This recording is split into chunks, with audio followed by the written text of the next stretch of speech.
बाप क्या चीज होती है। आज इस चीज का एहसास हाफिज बिलाल साहब और इनके भाइयों को होगा। मैं तो बस इतना बता सकता हूं आपको कि अगर बाप बिस्तर पे भी पड़ा है ना, तो औलाद के लिए वो एक चट्टान की मानिंद होता है। बिस्तर पे पड़ा बाप भी ना एक चट्टान होता है। औलाद की कमर की ताकत होता है बाप की। एक बुढ़िया औरत आई, लाठी टेकते हुए आके कहने लगी, मौलाना कोई बच्चा मिलेगा? कहा क्यों? कहा मैं घर में अकेली रहती हूँ, कोई है नहीं खाने वाला, मेरा भी दिल नहीं लगता है, एक बच्चा मुझे दे दो ताकि वो मेरे साथ खाना खा लिया करे। उस्ताद ने उसी बच्चे के चेहरे की तरफ देखा, कहने लगे माँ ये बच्चा चलेगा? माँ ने कहा चल बेटे, हाथ पकड़ा। कहने लगी मैं तुझे अपना घर दिखा देती हूँ। बेटे मैं बूढ़ी हूँ, आ नहीं सकती हूँ, मेरे लाल दोनों टाइम तुझे खाना खाने आना पड़ेगा। बच्चे को घर दिखाया। फिर क्या था, बुढ़िया माँ को बच्चे वाला पेट माँ वाला प्यार देती थी, बच्चे को रोज तू खाना खिलाती। लेकिन जानते हो कमाल क्या था उस औरत का? कमाल ये था जब पहली रोटी निकल के आती थी ना तवे से, चूल्हे से निकलती तो उसे अलग रखती, कहती ये मेरी हाफिज जी बेटे के लिए है, ये मेरे हाफिज बेटे के लिए है। उसके बाद बाकी रोटी अपने लिए निकाल के रखती। वो आता उसके साथ बैठ के पहली रोटी उसको खिलाती, फिर बाद वाली रोटियां खुद खाया करती थी। एक वक्त गुजरता चला गया, ये बच्चा पढ़ता रहा। फिर वो दौर भी आया कि इस बच्चे का कुरान मुकम्मल हुआ। जब सूरे नास की आखिरी आयत तिलावत कर रहा था, आखिरी आयत तिलावत की मुकम्मल हुई, उसके बाद उठ के जाने लगा। उस्ताद ने कहा ठहर बेटे, किधर जा रहा है? देख तेरा बाप यहाँ बैठा है, भाई यहाँ, रिश्तेदार यहाँ है, तू किधर जा रहा है? उसने कहा आज मैं उसे खुशखबरी देने जा रहा हूँ जिसने साल भर मुझे अपने हाथ की पकी रोटी खिलाई थी, जिसने पेट माँ वाला प्यार दिया था, जिसके चूल्हे की पहली रोटी मेरे लिए थी। आज उसे खुशखबरी देने जा रहा हूँ। तारीख गवाह है, बच्चे ने उठा और दौड़ लगाई, उस बूढ़ी के मकान की तरफ गया जहाँ रोज रोटी खाने जाता था। आज जाके देखता है दरवाजे पे भीड़ लगी है, लोग उसका चेहरा देखते हैं। इसने कहा बात क्या है? कहा बेटे तू खाना खाने आया होगा, लेकिन अफसोस जो तुझे रोटी खिलाती थी आज उसका इंतकाल हो गया है, आज वो दुनिया से चली गई है। इतना सुनना चीख निकल जाती है। वापस लौटा, किसी ने कलाई पकड़ी, किसी ने कहा मेरे घर खा ले। उसने कहा यार मैं रोटी खाने नहीं आया था, आज उसकी रोटियों का सिला देने आया था। कहा कहना क्या चाहते हो? कहा आज मैं सबसे पहले अपने कुरान की तकमील की खुशखबरी उसे देने के लिए आया था जिसने अपनी रोटियां खिला के मुझे पढ़ाया था। रोते रोते पलट गया, चेहरा उतरा हुआ देखा। उस्ताद ने कहा था बेटे बता तो सकी क्या हो गया? कहा हजरत जी जो मुझे बेटा कह के आवाज देती रही, पहली रोटी खिलाती रही, आज वो दुनिया में नहीं रही है। मेरी चाहत ये थी कि पहली खुशखबरी मैं उस माँ को जाके दूं, पहली मुबारकबाद वो मुझे दे, लेकिन वो जा चुकी है। रोते रोते सोया, सुबह हो जाती है, अब गलियों में बातें हो रही है। कोई कहता था कि मैंने उस खातून को जन्नत में देखा है, दूसरे ने कहा मैंने देखा है, तीसरे ने कहा मैंने देखा है। ये बातें हुई, एक कहने लगा यार मैंने तो बात भी की थी। मैंने उससे पूछा बता तुझे जन्नत कैसे मिल गई? उसने मुस्कुरा के कहा कि तुम जन्नत की वजह पूछते हो, मैं कुरान वाले को अपने चूल्हे की पहली रोटी खिलाती रखी, इसी के सदके में रब ने मुझे जन्नत अता फरमा दी। सुभान अल्लाह, नारे तकबीर, नारे रिसालत, मसलके आला हजरत, अजमत मुस्तफा,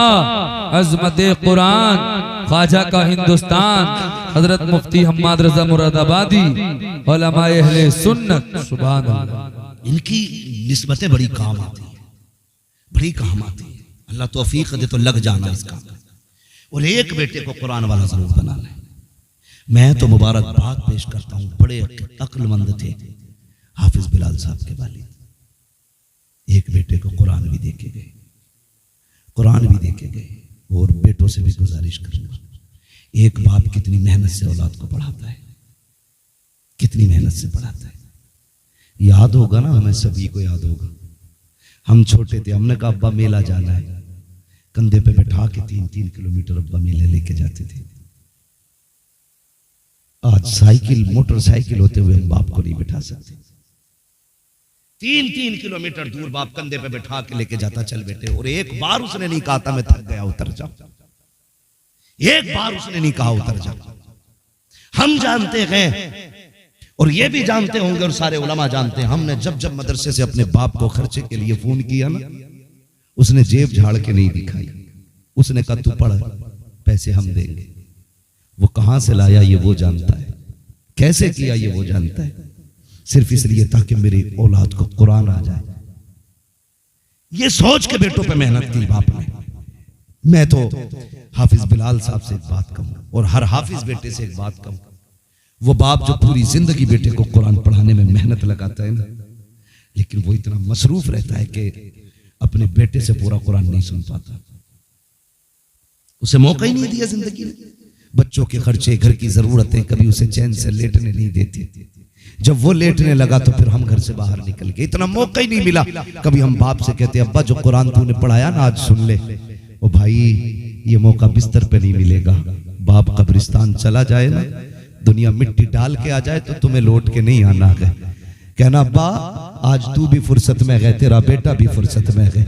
जिस दिन के लिए तूने कुरान पढ़ाया था ना, आज तेरा बेटा तुझे कुरान पढ़ के सुनाएगा। मैं तो कहता हूं खुदा की कसम, इस दिन के लिए बाप बेटों को कुरान पढ़ाता है, इस दिन के लिए बच्चों को कुरान पढ़ाया जाता है। बैठ फिर बाप की कब्र पे अलहम्द से लेके वन्नास तक पढ़ता चला जा। कब्र की जितनी मुश्किलें होंगी सारी आसान होती चली जाएंगी। मैं तो दावे के साथ कहता हूं, अगर बेटा बाप को कुरान सुनाएगा, खुदा की कसम एक एक आयत के सदके में खुदा तेरे बाप की कब्र पे इतनी रहमतें बरसाएगा, टूट के बाद में आएगा। अल्लाह तेरे बाप की कब्र को जन्नत पहले बना डाले। वाह वाह, नारे तकबीर, नारे रिसालत, अज़मत मुस्तफा, अज़मत कुरान। आज उन्हें काम आया कुरान पढ़ाना, आज उनके काम आ गया। सुनाओ फिर एक दिन बैठ के अब्बा को कुरान। अब्बा सुनो ना, बहुत दिन हो गए तुम्हें कुरान सुनाने आया हूं, तुम्हें कुरान सुनाने आया हूं। जब पढ़ोगे खुदा की कसम खुदा की रहमत नाजिल होगी, खुदा की रहमत नाजिल होगी। इसलिए मैं कहता हूं कम से कम एक बेटे को कुरान दे दो, और फिर सारे बाकी के भाई के चल भाई कोई मसला नहीं है, तू कमा या ना कमा, तू हमारे लिए बख्शिश का सामान बन जा बख्शिश का सामान। तेरा कितना खर्चा हम उठाएंगे, तुझे बस कुरान पढ़ पढ़ के सुनाना। जब तक जिंदा रहे घर में कुरान पढ़, जब चले जाएं तो कब्रों पे कुरान सुनाने आना। कहो ये इनसे और ये आपके काम आएगा। इसलिए मेरी गुजारिश है एक बेटे को कुरान जरूर पढ़ा लीजिए ताकि आखिरत का सामान बन जाए, वरना बड़ी बेबसी है, बड़ी बेबसी है। कितना दुख होता होगा उस बाप को कब्र में लेटते वक्त जब उसके बेटे को मिनहा खलकनाकुम व फीहा नुईदुकुम पढ़ना नहीं आता होगा। कितना दुख होता होगा जनाजे में लेटे हुए उस बाप को जिसके बेटे को अल्लाहुम्मा अग़फ़िर लिहय्यिना व मय्यितिना व शाहिदिना व गायबिना कहना नहीं आता होगा। वो तड़पता होगा जनाजे में, काश आज मौका मिल जाता उठने का, मैं गिरबान पकड़ के पूछता इस दिन के लिए पाला था मैंने। मजा तो तब है जनाजे में बाप लेटा हो, मुसल्ले पे बेटा खड़ा हो, इसके हाथ उठते हो, वो कहता हो वाह मालिक मेरी मेहनत रंग ले आई है, मेरा बेटा मुसल्ले पे आ गया है। और हम तो ये कहते हैं शागिर्द, जो दर्द बाप के लिए बेटे के सीने में होगा वो पीर के सीने में मुरीद का दर्द नहीं होगा, उस्ताद के सीने में शागिर्द का दर्द नहीं होगा, शागिर्द के सीने में उस्ताद का दर्द नहीं होगा। मजा तो तब है जब मुसल्ले पे बेटा खड़ा हो, जनाजे में बाप लेटा हो, और ये जब नियत बांधने के लिए आए, इसे बाप की कुर्बानियां याद आए, बाप की मेहनतें याद आए, ये आंखों में आंसू भर के कहे मालिक बख्श दे इसे। ये वो लेटा है जिसने कुरान की उजरत नहीं मांगी, ये वो लेटा है जिसने तालीम का बदला नहीं लिया। आज मैं रो के कहता हूं इसे बख्श दे, वो इतना करीम है, तेरी भीगी पलकों को देखेगा, आंसू गिरने से पहले तेरे बाप की मगफिरत फरमा दे। और बाप बेटे का रिश्ता बड़ा ये याद रखिए, मरने के बाद भी नहीं टूटता है, मरने के बाद भी नहीं टूटता है। अल्लाह आपको सलामत रखे। तो जाते रहना बाप की कब्र में। हर भाई की जिम्मेदारी अगर जो यहां रहता है वो हर जुमे को बाप की बारगाह में हाजिर दे। वक्त है तो अपनी सुबह का आगाज बाप की कब्र से करना।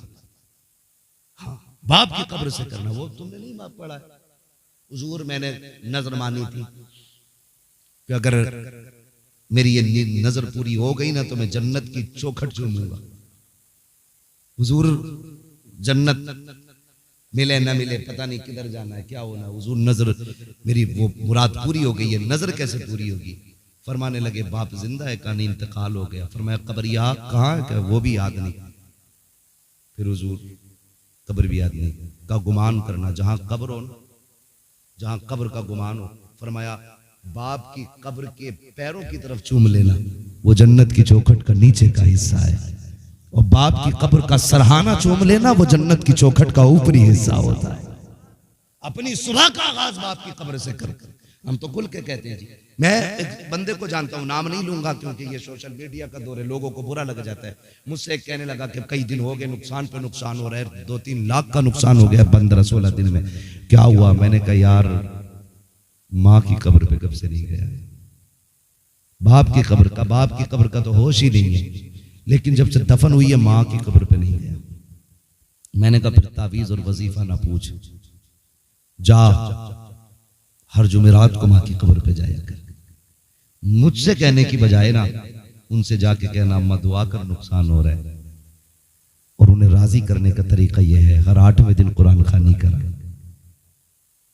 वो 2 मरतबा माँ की कब्र पे गया, तीसरे हफ्ते में मुलाकात हुई, कहने लगे यार बड़ा अच्छा मशवरा दिया, खुदा का शुक्र है जब से जाना शुरू किया अल्लाह ने बरकतें अता फरमा दी।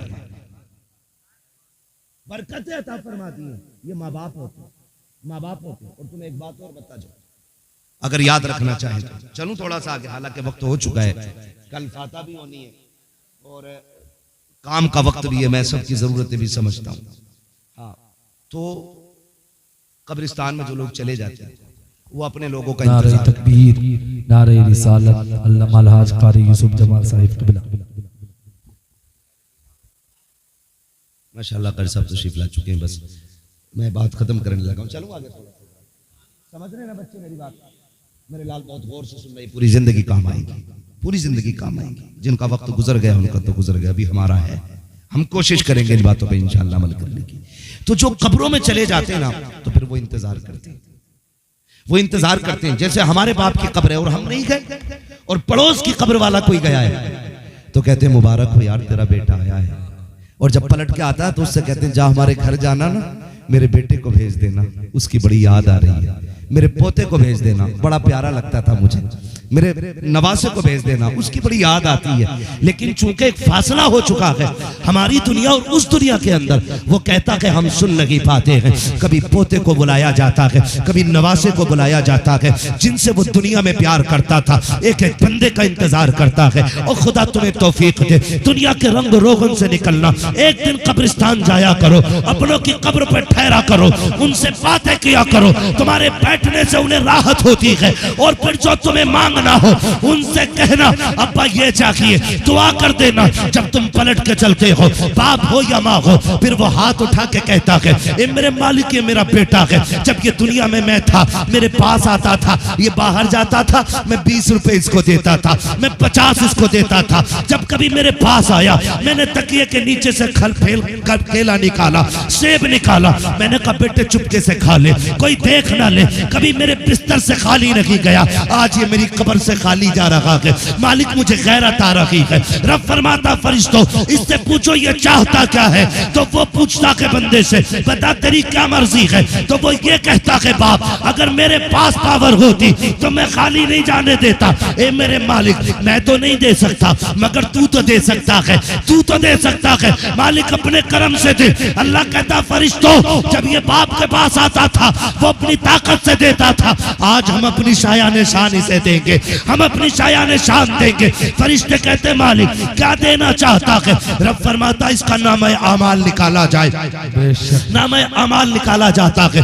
रब पूछता बताओ इसका नाम कौन सी जमात में है? फरिश्ते कहते हैं ये जहन्नमी है। फरमाया जाता इसे जन्नती लिख दिया जाए। फिर पूछा जाता है बताओ इसकी नेकियां कितनी है, गुनाह कितने हैं? मालिक गुनाह ज्यादा है, हुक्म होता है इसके सारे गुनाहों को नेकियों में बदल दिया जाए। फिर पूछा जाता है बताओ तो सही ये जन्नती है कि जहन्नमी?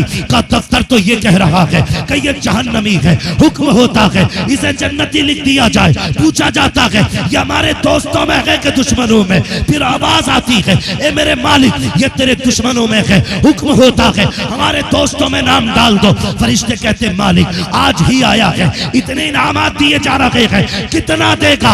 आवाज आती है चुप हो जाओ फरिश्तों, अगर मैं भी उतना दूं जितना बाप देता था, तो फिर मुझ में और बाप में क्या फर्क रखेगा। मैं जमाने को बताना चाहता हूँ कि जो अपनी ताकत के मुताबिक बेटे को दे देता है वो बाप होता है, जो शायाने शान देता है वो खुदाए पाक होता है। नारे तकबीर, नारे रिसालत, मसलके आला हजरत अजमत मुस्तफा, सुभान अल्लाह माशाअल्लाह। ओ भाई, अपनों की कब्रों पे जाया करें, अपनों की कब्रों पे जाया करें। आखिरी बात जो बहुत जरूरी बात है, ये मैं पूरी कर लूं। अक्सर बाप के इंतकाल के बाद,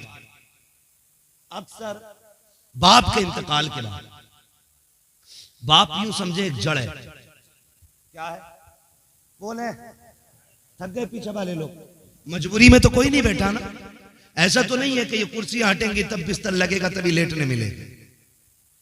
मजबूरी में तो कोई नहीं बैठा ना। बोलो यार, वरना सलाम पढ़ लो, कोई मसला नहीं।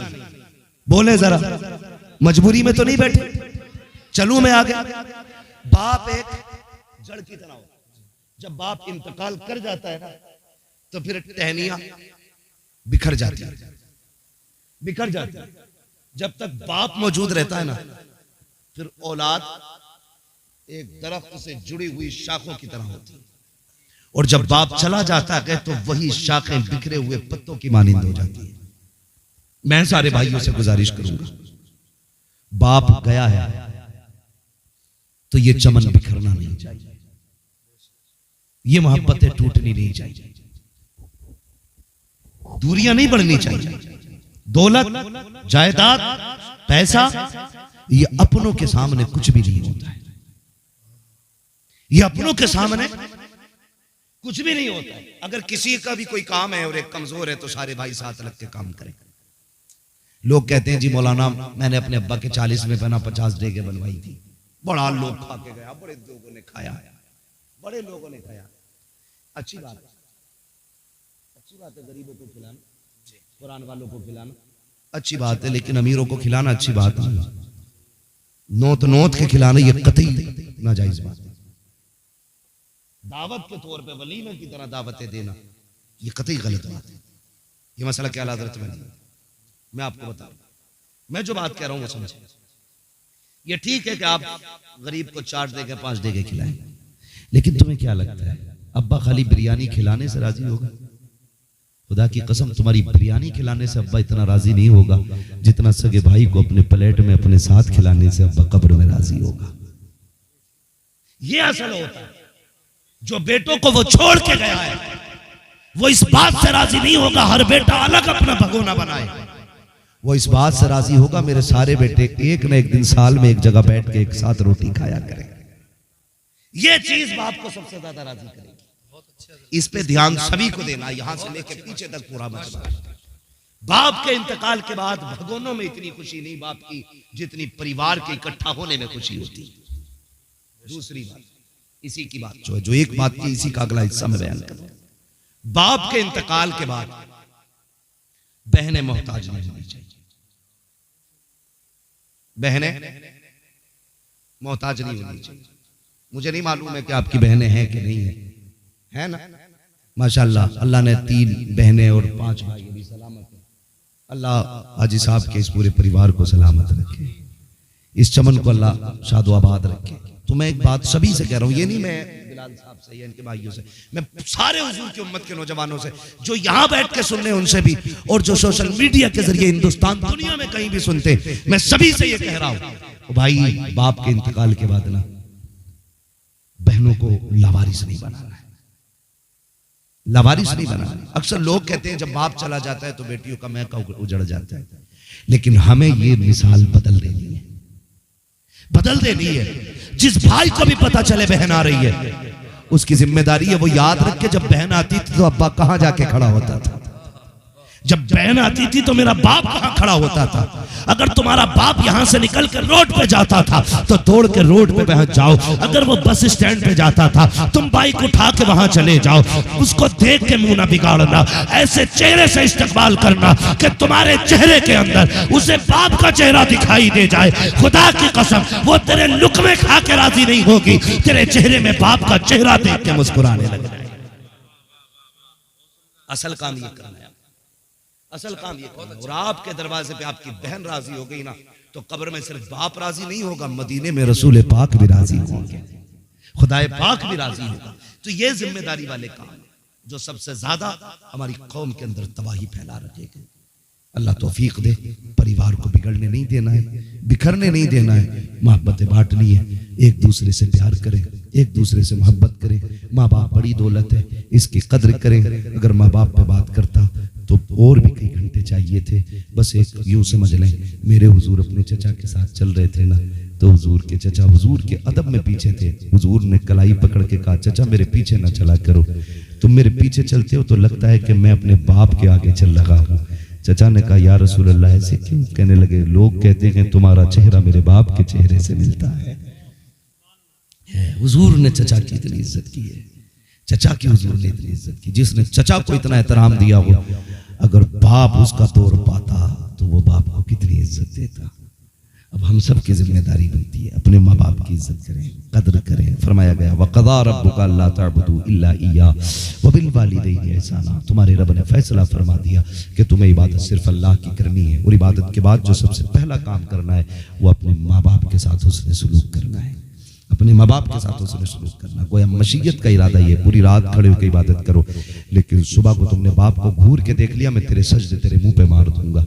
वो तो ये कहता है तू ईशा पढ़ के सो जा, फजर पढ़ने के लिए मुस्कुरा के उठ, अपने बाप का चेहरा हंस के देख, तेरी पूरी रात को मैं इबादत में लिख डालूंगा, तेरी पूरी रात को इबादत में लिख दूंगा, पूरी रात को इबादत में लिख दूंगा। याद रखिएगा, ये इबादत तब तक है जब तक बाप का चेहरा मौजूद है, जब तक बाप का चेहरा मौजूद है। ये चला गया तो इस इबादत से महरूम हो जाओगे। पूछा गया, ये कैसे पता चलेगा अल्लाह राजी है कि नाराज? महबूब फरमाते हैं, उठ के बाप का चेहरा देखो, अगर तुमसे तुम्हारा बाप राजी है तो समझ लो तुमसे तुम्हारा खुदा भी राजी है।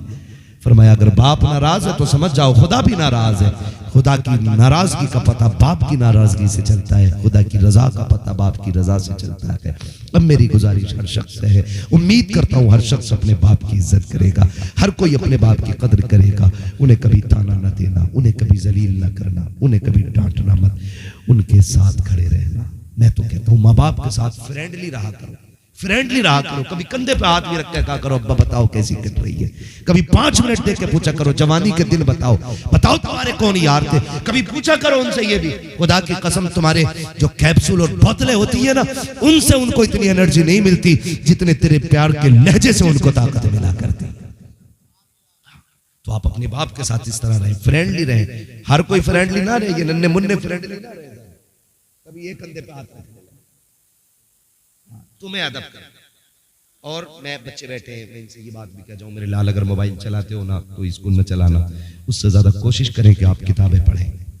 अगर आप मोबाइल चलाएंगे तो 20 साल बाद तुम्हें भीख मांगनी पड़ेगी, और किताबें पढ़ोगे तो 20 साल के बाद हुकूमत करोगे। तुम कलम तुम्हारे हाथ में आएगा ना तो पावर तुम्हारी होगी। फिर कंप्यूटर, लैपटॉप, बड़ी बड़ी चीजें, सारी टेक्नोलॉजी तुम्हारे कदमों में पड़ी होगी। इसलिए मेरे बच्चों, गेम नहीं खेलना है, किताबें पढ़नी है। अभी वक्त पढ़ने का है, सिर्फ पढ़ने पे ध्यान देना। आपको पढ़ेंगे इंशाल्लाह, बातें करें सारे बच्चे, वादा करें पढ़ेंगे इंशाल्लाह, मेहनत से सारे बच्चे मेहनत से पढ़िएगा, आप कामयाब बनिए, फिर सारी खुशियां तुम्हारी कदमों में होंगी। आज आप मोबाइल खेलोगे, गेम खेलोगे, आंखें खराब होंगी, कान खराब होंगे, जिंदगी खराब होगी, आखिर में भिखारी बनोगे, कोई तुम्हें लड़की नहीं देगा, फिर तुम चोरी करोगे, डकैत बनोगे, तबाह कर दिए जाओगे, जेल में पढ़ोगे। आज किताबें पढ़नी शुरू कर दो, कल हुकूमत करोगे, गाड़ियां तुम्हारे आगे पीछे होंगी, लोग तुम्हारे इशारे के मोहताज होंगे, इज्जतें तुम्हारे दाएं बाएं रहेंगी। इसलिए सारे बच्चे पढ़ें, मोबाइल फेंक दें। ये अंग्रेजों की चली हुई चालें हैं जो हमारी नस्लों को बर्बाद करना चाहती है। हम अंग्रेजों के इरादों को पूरा नहीं होने देंगे, हम वो इरादे पूरे करेंगे जो मदीने वाले ने हमें दिए थे। पहला ऐलान किया था, इक़रा बिस्मि रब्बिकल लज़ी खलक़। हम पढ़ के दिखाएंगे और ज़माने को बताएंगे हम हुजूर के उम्मती हैं, हम निकम्मे नहीं हैं, बल्कि हम कामयाब कौम बन के दुनिया में आए। पढ़ेंगे बच्चे इंशाल्लाह, अब आपको परेशान तो नहीं करेंगे, पढ़ेंगे इंशाल्लाह। हाफिज़ बिलाल साहब बैठे, मेराज साहब बैठे, सारे उलमा बैठे, इन्होंने अपने बाप का सर ऊंचा किया है, पढ़ के सर ऊंचा किया। आपको भी सर ऊंचा करना, पढ़ना है सारे लोगों को। मौला करीम मेरी गुफ्तगू में जो गलतियां हमदन साहब लफ्ज़न हो गई हूँ, मौला माफ फरमाए, इसके सही को अपनी बारगाह में कबूल फरमाए। बस जो हुए अगलात उनको माफ फरमाए रब्बे कायनात। जिंदगी ने दिया साथ, फिर होगी।